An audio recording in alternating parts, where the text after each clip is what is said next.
What's up, guys? Dave from betsum.com.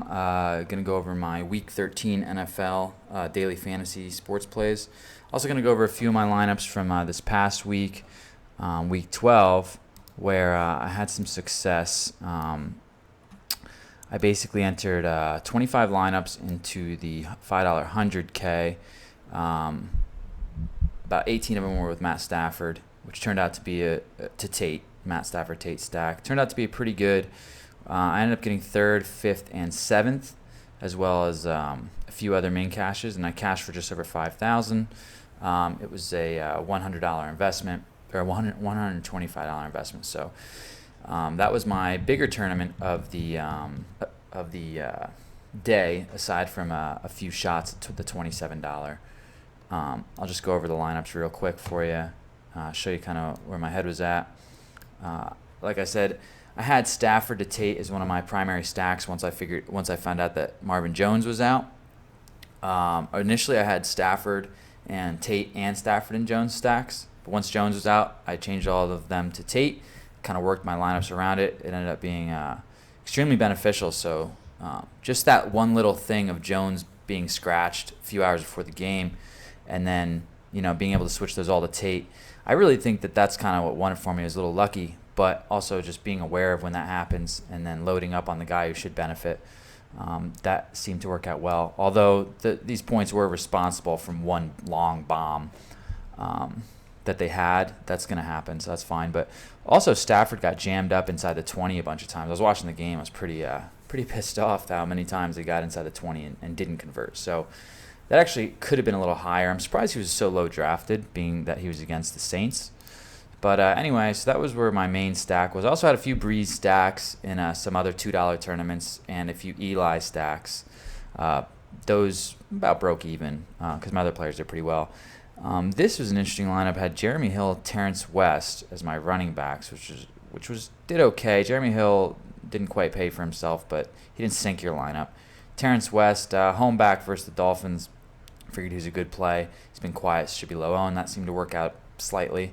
Crabtree did okay. Tyreek Hill did not work out, and he was high owned, but I was bailed out by Travis Kelce, who got 25 as my tight end spot, and the Broncos D, who got 17. So that little stack right there that was in over half my lineups really bailed me out for some of my more poor receiver and running back plays. David Johnson made this lineup. I actually kind of faded him for the most part, which ended up being a mistake, but I got lucky and put him in just a couple, and it happened to be my third stack. So this one was a similar, they're all Matt Stafford to Golden Tate with Broncos and Kelce. So that's the similarities between all of them, all of these winning lineups. This one had Jeremy Hill too, mostly because he was 3,900 or something like that, and I could fit a lot of other players in. So he allowed me to fit in Jordan Howard, who I was super high on going into the week, who obviously did pretty well. And Melvin Gordon, who should have done a lot better. He had 19 points in the first quarter and finished with 24. I mean, they just stopped running him, and Tampa just went on an 8-minute drive, so that kind of hurt. I went into the week really liking Landry because I figured Baltimore was going to win by a pretty big amount, which favors Landry and does not favor Parker or Ajayi, which are the primary point scorers on that team. So Landry did end up getting those 11 receptions, I thought. He barely missed on a touchdown, and he barely missed on the 100 yards, so he should have had even a bigger game, but I felt good about that play. I'm actually going the opposite of that play this week. I'm going to go Parker and Ajayi a little bit. As far as this lineup, again, Stafford, Tate, Kelce, Broncos. Jimmy Graham at tight end. Oh, no, Kelce was not in here. So Jimmy Graham made this one, but he didn't do terrible. I ended up doing slightly better on, Landry and then Jordan Howard and Melvin Gordon, which we went over. And Green Beckham was in too many of my lineups, and I knew that, but he was only 3,000, so I just kept him there. He was in like 40% of my lineups, 45% of my lineups, just too much exposure. But it ended up being a good week, so I'm not going to complain. So let's move forward to this week, which is week 13. And let's create our lineup. First, we're going to start by going over here to Sports Insights and looking at the totals. I'm not going to do the Thursday game. I traditionally just do the Sunday games. So let's look at the highest totals of the week to figure out who we're targeting. We got San Diego at home or away at Carolina as the highest total, I believe, at 48.5. We'll be looking to target that game. 47, Houston at Indy. That's a pretty tricky game to target, so I'm going to be a little wary of that one. But Pitt Buffalo, looking to do a lot of running back plays from that game. Miami game's low scoring, so I'm going to look to try and fade that game for the most part. Same thing with this. We got a 51 here. I'm sorry, this is the highest total. New Orleans at Tampa, so this certainly will be a game we're going to attack.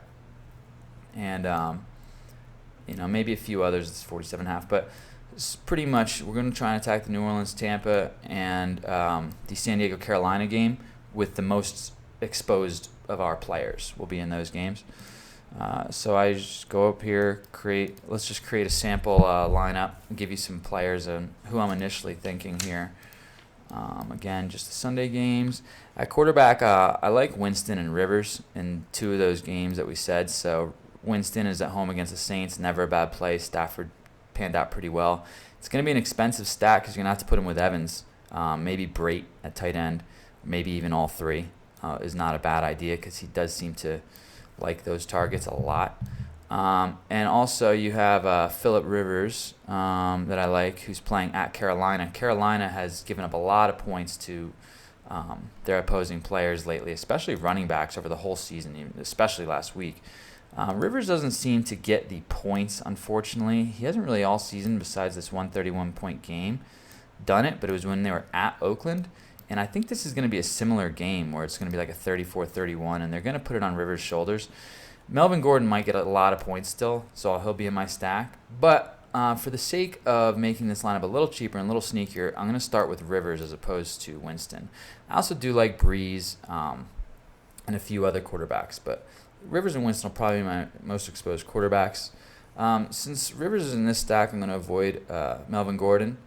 I like McCoy out of the top backs. I think he's the home back with the best matchup, and he's the best weapon on his team. I think David Johnson at Arizona is a dangerous play this week, although he's never a dangerous play, I guess. But to get 40, there's a lot to ask from him, but he can certainly do it. He's done it a few times at this point, and he's against the right team. But I think at Miami's defense could get up 10 or 14, and you're going to have David Johnson get a lot of receptions, which he does. So I'm going to fade him for the most part and go more McCoy. I'm also going to go Forte, even though he's at San Fran. I like Ajayi. I like this OPRK. I think that he'll be very under-owned, and that Miami's going to try and pound Ajayi and then play action to Devontae Parker, and Landry will be limited. Let's see, who else do I like? I like Jeremy Hill, obviously, 5,800 at Cleveland. But I think where I'm going to differentiate a lot of my lineups is Jay Ajayi.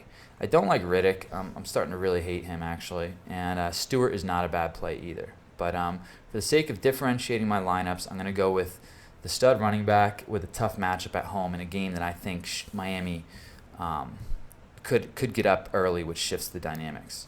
So we'll move on to wide receiver. Obviously, Mike Evans is a great play this week. I'm going to have him in mostly my Jameis Winston stacks. I also like, let's see here, Dez Bryant. I like him because I like his price at $6,900. I think that this is a great price for him. I think that he can easily get 30, which pays for himself and more. And he'll usually get you about 20. 26, 26, 12, 18. I think it's a very fair price for a stud in a division game. Dak looks good. Obviously, they look good. He could go off at any point. He's certainly their best red zone target. And I think that he's underpriced at the moment. I think he should be more like, 7,500 or something. So while the eyes are away from him a little, I'm going to go for him and hope he turns out to be the best receiver play somehow. I also like Michael Thomas. I know I've liked him all year, but I'm going to shift and go with Brandon Cooks this week. I go Snead free every week. I've been Snead free all year, so I'm going to stick to that. And I'm just going to go Cooks over Thomas. He's a little cheaper, and I think his price has gone down to a reasonable amount where it used to be, 7,800, 8,000, whatever. That's ridiculous. It's down to 6,400 now, which is actually a great buy versus a great matchup. And I look for him to eventually turn it around, and his ceiling is incredibly high, so I like him for those reasons. And a cheap receiver that I like Parker and Ajayi working together, but not really in a lot of the same lineups. I do like Pierre Garçon. He's been having a pretty quiet, but good last few games. So he kind of pays for himself with these 15-point games. You know, he gets almost 4x his price, or he did get 4x his price in this one, but not this one. But pretty much 4x here. He had a little bit of a dud here, and then this big game here. But his targets are there, 9, 7, 10. He had, like I said, this game at Dallas, but Dallas goes on long drives, and Washington didn't get that many possessions. So at Philly, who doesn't go on that long of drives like Dallas, Washington should get enough possessions, and I think I like him as a cheap wide receiver play at the moment. We'll go to defense. I love the Vikings, and I love the Bengals, but again, we're going to go with the running back and defense stack in a low-owned spot. So this is where we're going to differentiate Miami's D. Hopefully we'll get 4 to 5 sacks on Palmer. Palmer is someone who's very susceptible to a good pass rush.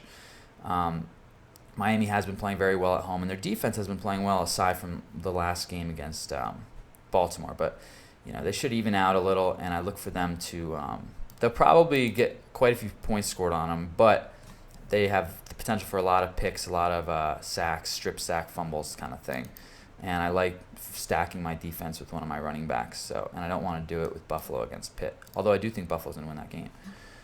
Tight end. Now, I'm going to go sake of making my flex player as powerful as possible. I'm going to go cheap here. And we're going to go with Dwayne Allen, who I'm sure a lot of people are going to be all over after his absolute monster performance on Monday Night Football.